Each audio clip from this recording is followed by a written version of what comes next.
Hi, my name is Sandra and I'm the producer and director of Natural Forests Treasure Troves of Biodiversity. Are you aware of the fact that the landscape we know was completely man-made?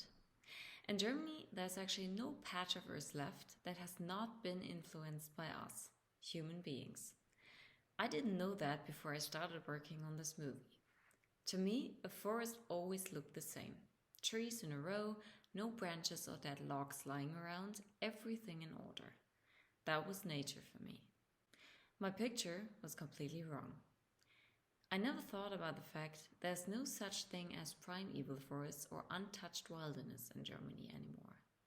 When we started this project, we originally wanted to fly to Brazil and shoot in the jungle, in the Amazonas, a real primeval forest. But due to Corona that was not possible and I had to change plans.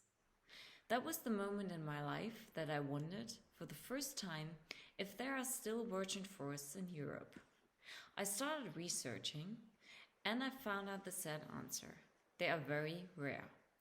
And the few primeval forests that still do exist in Europe are endangered, because we are cutting them down, for wood or because we need the space, for example. So I wanted to know what kind of forests do still exist on my doorstep.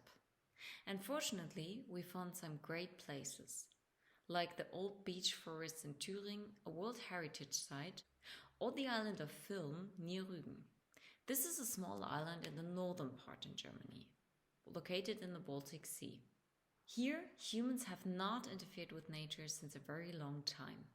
Some trees on the island are more than 500 years old.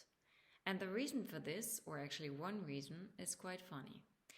When Germany was still separated and the German Democratic Republic still existed, formerly East Germany, the island didn't exist on maps.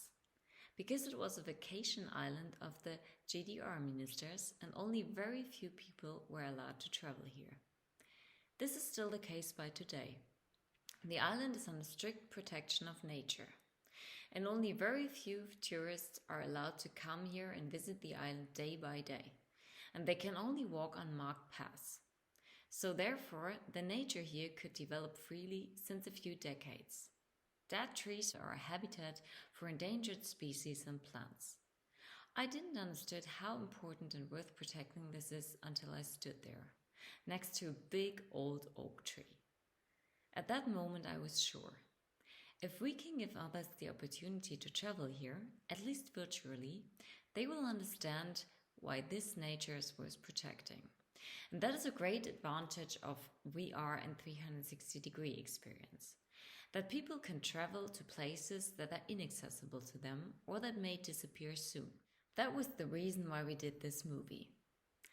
To show the beauty we just had discovered to others. And we had a great time back then. So now I hope you will have a great time too when you're watching our movie.